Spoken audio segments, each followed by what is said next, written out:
안녕하세요. 뉴파인 화학 강사 최한승입니다. 자, 오늘은 화학 반응식과 그리고 화학 반응식의 의미에 대해서 살펴보도록 하겠습니다. 먼저 우리 화학 반응이라고 하는 것을 중학교 때 배웠던 의미로 다시 한번 확인해 보면 화학 반응은 반응물 그리고 생성물을 구성하고 있는 구성 원자를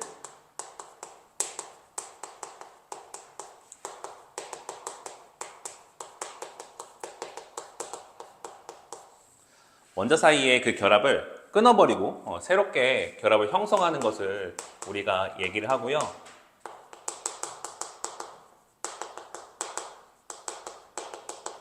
이때 중요한 특징은 반응 전후에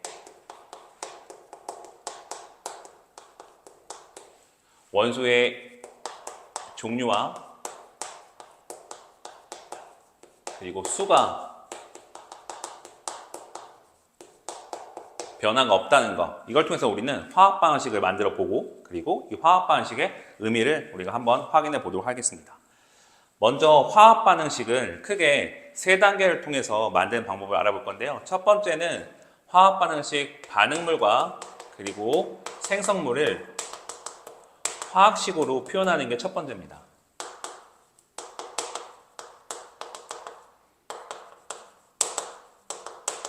그리고 두 번째는 이 화학 반응식을 통해서 우리 개수를 맞춰야 되거든요. 그래서 개수 맞추기가 두 번째가 되는 거고, 그리고 마지막 세 번째는 각 물질들의 상태를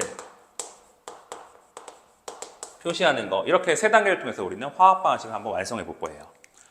자, 여기 예시가 있습니다. 수소기체와 산소기체가 만나서 물을 생성한다 라고 하는 예시가 있는데, 이때 첫 번째 단계에서 반응물, 생성물을 화학식으로 표현하기, 여기서 물질은 수소기체 하나가 있고요. 그 다음에 산소기체 하나가 있고, 그리고 물, 이렇게 세 가지의 물질이 있습니다.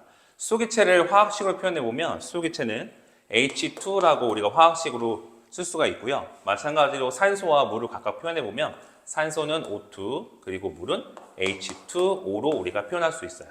이때 이 표현하는 방식에 구체적인 형태가 있는데, 수소기체와 산소기체가 만났기 때문에 이 만남을 중심으로 해서 왼쪽에 있는 수소기체와 산소기체는 반응물이라고 할 수가 있고, 오른쪽은 물은 생성물이라고 할 수가 있습니다.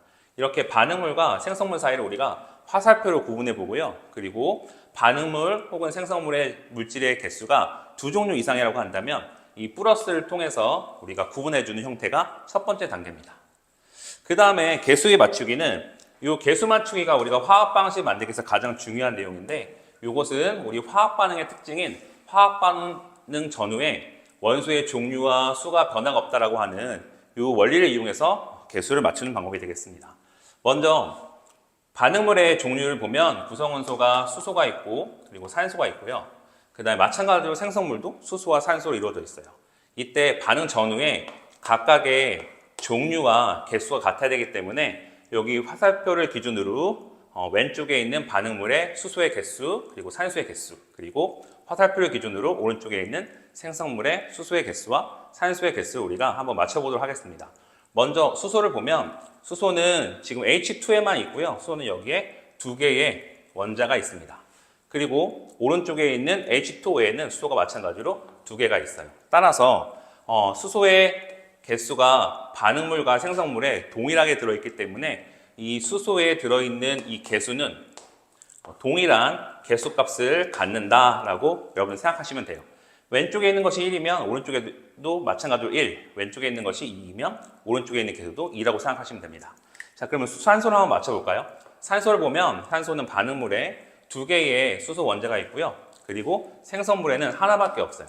그러면 두 개와 한 개가 개수가 다르기 때문에 이 개수를 맞춰주기 위해서 우리는 오른쪽에 있는 생성물 쪽에 개수를 2를 곱하고, 그리고 왼쪽에 있는 반응물에는 개수를 1이라고 해서 개수의 비가 1대2를 맞추는 형태로 개수를 정하면 되겠습니다. 그러면 결과적으로 수소와 산소 그리고 물의 개수비가 수소와 물은 개수가 같으면 되고, 그리고 산소 대 물의 개수비는 1대2가 되기 때문에 개수를 맞춰보면 여기 1대, 여기 1대, 그리고 여기 2, 2 이렇게 해서 우리는 가장 간단한 정수비 2대 1대 2를 이렇게 표현할 수 있고요. 그리고 개수를 맞출 때 1은 우리가 생략하기 가능합니다. 마지막으로 우리는 상태를 표시해야 될 것 같아요. 상태는 크게 네 종류가 있습니다. 상태를 표시할 때는 우리가 가로를 열고 닫고 이 안에다가 표시를 하는데 보통 상태는 고체 S, 액체 L, 그리고 기체, 그리고 수용액 이렇게 네 종류를 우리가 표시하시면 돼요.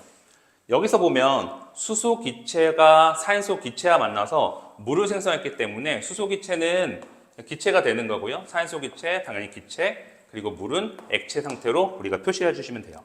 그러면 마지막으로 상태를 표시를 해주면 개수 EH2에다가 가로 열고 G라고 우리가 상태를 표시하고, 그리고 산소에다가 가로 열고 G 가스 형태를 표시하고요. 네, 마지막으로 물에는 가로 열고 L 형태로 우리가 액체를 표시하면 우리가 화학 반응식 수소기체와 산소기체가 만나서 물을 생성한다라고 하는 화학 반응식을 완성할 수가 있어요.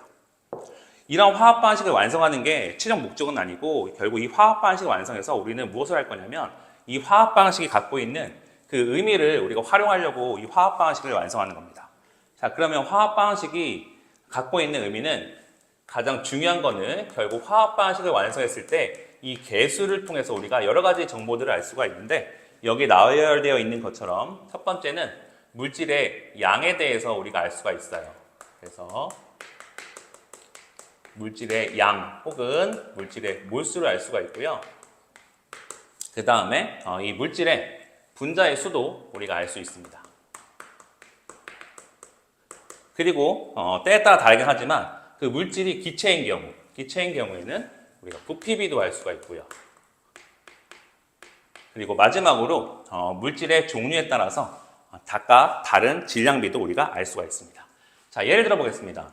질소기체와 수소기체가 만나서 암모니아를 생성하는 이런 화학 반응식이 있고요. 이때 가장 중요한 거는 개수가 여기 1 생략, 그리고 여기 3, 그리고 개수가 2, 1대, 그리고 3대 2라고 하는 개수를 가지고 우리는 이 나머지 것들에 대한 정보를 쉽게 얻을 수 있을 것 같아요.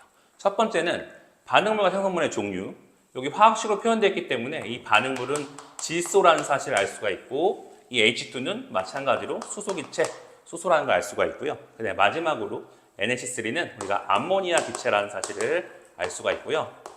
이 다음에 물질의 양이라고 하는 이 몰수는 개수비랑 몰수비가 동일하기 때문에 1대 3대 2에 해당되는 값, 질소는 1몰이 화학 반응에 참여했다는 걸 알 수가 있고, 마찬가지로 수소는 3몰, 그리고 암모니아는 그래서 2몰을 생성한다라는 것을 개수비를 통해서 알 수 있습니다. 마찬가지로 물질의 양을 통해서 분자의 수, 그리고 우리가 기체인 경우에 기체의 부피, 이런 것들을 각각 하나씩 알아보도록 하겠습니다.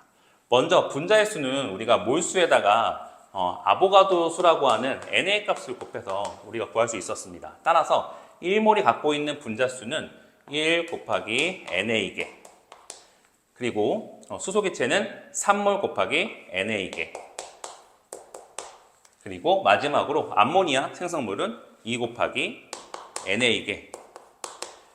결국 이 1대 3대 2라고 하는 그 동일한 개수의 비가 분자수의 비를 갖는다는 것도 우리가 알 수 있고요. 참고적으로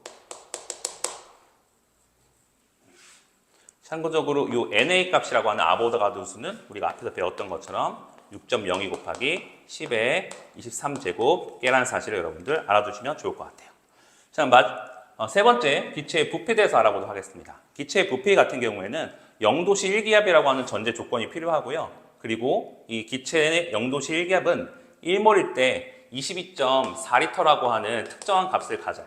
따라서 이 몰수에다가 1몰이라고 하는 이 몰수에다가 0도씨 1기압이라는 전제 조건 하에서는 1 곱하기 22.4를 곱해서 우리가 부피값을 구할 수 있습니다. 마찬가지로 3몰이 들어있다고 한다면 3 곱하기 22.4에 해당되는 부피를 갖고요. 그 다음에 생성된 암모니아가 기체인 경우에도 마찬가지로 2 곱하기 22.4에 해당되는 부피를 갖고 있어요. 이 간단하게 계산을 해보면 마찬가지로 여기도 똑같이 22.4를 곱했기 때문에 기체인 경우 이 부피비가 결국 개수비까지도 알 수 있다는 사실을 여러분들 기억하시면 좋겠습니다. 마지막으로 이제 질량입니다. 이 질량은 우리가 물질의 양을 가지고 질량을 구할 때는 곱하기 몰 질량을 곱해서 우리가 구하게 되는데, 이 몰 질량은 물질의 특성이기 때문에 물질들마다 각각 다른 값을 갖습니다. 그래서 질소 같은 경우에는 지금 질소 기체의 몰 질량은 28에 해당되는 값을 갖고요. 그 다음에 수소는 2, 그리고 암모니아는 17에 해당되는 값을 가져서 각각 1몰, 3몰, 그리고 2몰이 갖고 있는 질량을 우리가 알아보면, 여기는 28을 곱해서 1 곱하기 28에 해당되는 질량 28g이 나오는 거고요. 그리고 수소기체 3몰은 여기에 몰 질량 2를 곱해서 3 곱하기 2를 해서 우리는 총 6g에 해당되는 값을 갖는다는 것을 알 수 있고, 마지막으로 암모니아 같은 경우에는 이 2몰이 분자의 몰 질량 17을 곱해서 2 곱하기 17을 곱해서 전체의 질량이 34g이라는 사실을 알 수가 있어요. 이 질량이 중요한 이유는 각각 물질들마다 몰 질량이 각각 다른 값을 가져서 다른 B를 곱했기 때문에 이 B가 28g이라고 하는 B, 그리고 6g이라고 하는 B, 그리고 34g이라고 하는 이 B가 여기 앞에 나와 있는 여러 가지 정보, 개수비, 물질의 몰수비, 분자수비, 부피비까지는 성립이 되나 뭐는 성립이 되지 않느냐면 질량비는 성립이 되지 않는다는 사실, 여기까지 여러분들 알아두시면 되겠습니다.